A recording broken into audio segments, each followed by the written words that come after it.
I was already in love, but I fell in love with our culture and just how beautiful it is to go back to different countries and just see the gumbo, which makes the music in each country, and to see, you know, how cumbia came from Colombia, but now it's popular in Mexico and in Argentina, and just to see the beauty of our culture just kind of going from city to city and all the different elements that go into our culture, I think is a beautiful thing. Hey everyone, my name is Elijah Gale, and we're here with the amazing Nick Barili, who is nominated for an Imagen Award for his amazing work in De La Calle. Congratulations, Nick. Thank you, and thank you for having me. Of course, so happy that you're here, but I want to ask you first, what does it mean for you for things like the Imagen Awards to celebrate Latinos in the arts and really their achievements and what they've done? I think awards like Imagenes are important to our community because unfortunately when we turn on the big shows, the other big award shows, a lot of times we're missing from that narrative. So I think it's important to have an award show from our community, celebrating our community, because I think there's a lot of amazing work in our community that oftentimes doesn't get recognized by some of the, you know, big platforms. So I think Imagenes is a great way to recognize the talent and achievements of our community. Speaking of talent and achievements, it hasn't been an easy road. It's 25 years in the making for you to get here to where you are. I want to know, first off, that road specifically from start to now, what it was like for you as a Latino in this industry. Well, I migrated to the U.S. with my mom when I was 9.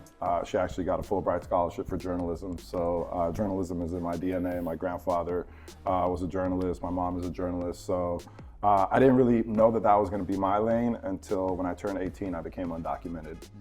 And I think during the deportation process, I really wanted to feel like I was doing something because every day felt like it could be the last. So I started interning at a radio station and I started learning how to use cameras at a cable access show. And I think during that process, I realized the power of a microphone. And when I was working at the radio station, I tell the story sometimes, but I was working through a seminar because the internship was for women and minorities. And during that seminar, it was really about finding your voice. And I was pretty quiet during that seminar. I was going through, you know, a lot of deportation stuff. And the person who was leading the seminar pulls me over and she's like, I know you're dealing with a lot of stuff, but when you're quiet, you're not just quiet for yourself, you're quiet for the community that you represent and everyone who's going through what you're going through. And I think that, I mean, that was over 25 years ago, but it resonated with me because I realized that being behind a microphone, being behind cameras is a power. And not only are we representing ourselves, but we're representing people who go through the things like we're going. So around that time, I realized that I wanted to dedicate my life to providing a platform to tell stories from marginalized communities. And 20-something years later, here we are. So it's definitely been a struggle. When Hollywood told me no, I was one of the first to start a YouTube channel called Hard Knock TV and kind of create a community with that. So every time, you know, a no came, you know, we found a way to turn it into a yes somehow. Creating your own road. Creating our own roads, for sure. Now, when you first got in this industry, who were some people that you looked up to? Were there other Latinos that you were able to be like, okay, like I can navigate my career sort of like theirs, or was there nobody? It's crazy because when I came to the U.S., I went to Malcolm X Elementary School, and I think I was surrounded a lot by Black culture. And when I turned on the TV, I gravitated a lot of times more toward Black shows because I didn't really relate to a lot of the content that was out there for us. I was really influenced by someone like Sway and The Wake Up Show and the work that he did. And then it was a little bit later when I moved to LA, there was someone like Fidel Rodriguez who had Divine Forces Radio, and I really appreciated his point of view, and someone like Jorge Ramos, you know, I really appreciated their point of view. But I didn't really get to see a lot of people that were paving the space that I wanted to be. So I think for me, it was just about creating that space and you know, being able to be at the intersection, I think, of Black and brown culture is something that I really focused my career on. Now, when you first started your YouTube channel, so many people were so appreciative of that. For you to see how many people were coming up to you and telling you how much that means to them, for you to tell these stories of Latinidad and how much it means to the culture, what does that mean for you? It's crazy because I feel like a lot of times people are saying that they're hearing conversations and seeing things that they don't usually get to see, and I take a lot of pride in that because I think that unfortunately, a lot of times when we turn on the TV and it's content about our community, it tends to lean on the negative tropes. Yeah. And I think there's so much beauty and perseverance and struggle and creativity that I want to see more shows like that. When people say that they see themselves seen and through episodes of De La Calle or through Hard Knock TV interviews, I get an immense sense of pride because that's what I do it for, so that we can see ourselves and see ourselves through the eyes, you know, of the achievements and the beauty of our community and the beauty of our diaspora, and hopefully there'll be more shows like that. Now, speaking of De La Calle, obviously congratulations on the nomination. Thank you.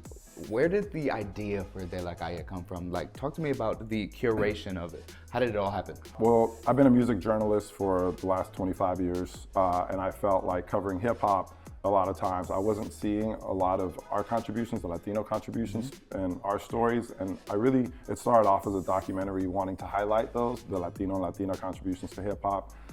And I took that to Hollywood and everyone told me no. This is pre-Cardi B, pre-Bad Bunny, so they pretty much said there wasn't a superstar to carry the project. And for me, that was part of the point of the project. It was like, hey, Latinos and Latinas have been contributing to the culture since the beginning, but you know, there isn't really space for us. And then Cardi B came, Bad Bunny came, and now we see, you know, the worldwide phenomenon, which is reggaeton and hip hop and bachata and dembow and all these beautiful, you know, branches of the tree.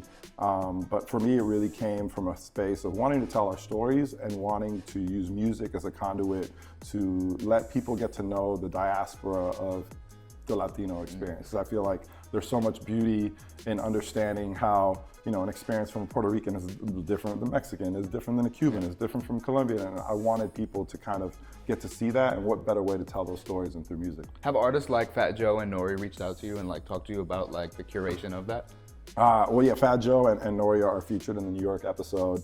Nori is one of my favorite interviews because he really talked about the beauty of being Black and being Latino, and what it felt, it was a struggle it was when he actually made Oye Mi Canto, because he was coming from a hip hop space, and a lot of people didn't understand why he was, you know, bringing a different genre to the foreground. And I think now, you know, 20 years later, we can actually appreciate what Nori was trying to do, and we can talk about the beauty of being able to make hip hop and reggaeton and to unite cultures like that. So speaking of uniting culture, obviously, you know, we think of the late, great Big Pun. What do you think he would say to a project like this, something he was so passionate about bringing hip hop culture and Latino culture to the mainstream? I mean, I hope that Pun is smiling because I feel like he was one of the people who was carrying the torch for Latinos, especially in Puerto Rico, and every video that he had, there was so much pride in being Latino, and I think for a lot of us who grew up on hip hop and didn't get to see that as often, it was like we definitely took a lot of pride that Pun was one of the best lyricists of any language, you know, and he would sprinkle in some Spanish in there, and I think that, you know, I think when he looks back at the legacy of his music, I think he'll be proud to see where Latinos have taken it in this day and age in terms of, you know, dominating playlists and being able to perform worldwide to stadiums. Yeah. So I think there's a lot of pride there. Now for you, what do you have coming up next for you? Are there any specific artists that you're like, I want to work with them, I want to have them on the show? Like, who are some artists that you're like, we got to get them? Yeah, for me, more than artists, it's countries. With De La Calle, what we do is every episode is based on a few cities in different countries. So we did New York, we did Panama, we did Puerto Rico, we did Mexico, we did Colombia, we did Argentina, we did Spain. That was season 1. Like, I still want to go to DR, I want to go to Brazil, I want to go to Peru. Like, there's so many stories that I still want to tell. I want to go back to some of the places we went to because we were in Puerto Rico, but there's many more stories in Puerto Rico. I want to go to Brazil. Like, I really, through this experience, I was already in love, but I fell in love with our culture and just how beautiful it is to go back to different countries and just see the gumbo which makes the music in each country, and to see, you know, how cumbia came from Colombia, but now it's popular in Mexico and in Argentina, and just to see the beauty of our culture just kind of going from city to city and all the different elements that go into our culture, I think is a beautiful thing. Of the countries that you visited for De La Calle, was there one that you got the most education from? every episode was an education. For me, I think Panama is one that really stands out to me because I feel like Panama is a little bit of the unsung hero in all of this. With the building of the canal and the building of the railroads, Caribbean migration came to Panama. With Caribbean migration came reggae, and then reggae became reggae en español, and then reggae en español, when you look at somebody like El General, or Renato, or Nando Boom, like they were the precursors to reggaeton. And I think that sometimes we forget or we don't know the stories of some of the people that really had to put the bricks at the beginning so that now, people can fly and be superstars. So, Panama was definitely one of the countries that we went to that I really learned a lot from, because there also isn't as much information on the internet, because a lot of their music scene came pre-digital. Yeah. So now it's important to go back and tell those stories. Now, Nick, I gotta ask you this. You're a music aficionado. So without any specific order, who are your 5 favorite artists? Ooh, you're gonna put me on the spot right now. Of any genre? Of any genre. Any time. Of any genre. Ooh, Anytime. Wow. That might be the hardest question to ask somebody who loves music. I have to put Calle 13 and Residente up there. I think, his music, their music, has impacted me at times in my life where I needed to hear some of those voices. The song Latino America helped me leave my corporate job and go back to Hollywood and try that fight again after a lot of times being told no. So we'll put Renan and Calle 13 up there. Outkast is one of my favorite groups of all time. Big Boy and Andre, to me, are some of my favorite lyricists. 3 more. It's hard. I'm a big hip hop guy, so I'd probably have to put Mos Def up there. Oh, yeah. Black on Both Sides is one of my favorite albums of all time. Who else are we gonna put up there? I think you have to put Bad Bunny up there, just for the global influence of what he's been able to kind of like take what, like I mentioned before, something that people already built a lot of blocks on. You don't have Bad Bunny without a Tego Calderon or without a Vico C and without El General. So it's crazy when I say Bad Bunny's achievements. It's his achievements, but it's also the achievements of everyone who kind of like, Evie Queen, who helped pave the way. And one more, probably have to go with Tupac. Yeah. When I was undocumented, I had a Tupac quote on my wall that from Me Against the World that just kind of like gave me the fuel to keep going. So yeah, I think my musical taste kind of like varies, but I think a lot of it comes from music that has substance and that has nutrients and that has artists who have had some kind of message that has helped us through the tough times. Now, lastly, Nick, you've accomplished so much in the 25 years you've been in this industry, and you're going to accomplish even more. But for those who are breaking into this industry and kind of have that, either they're struggling or they're doubting themselves, what advice would you give to them? Keep going. Keep going. Do what you love.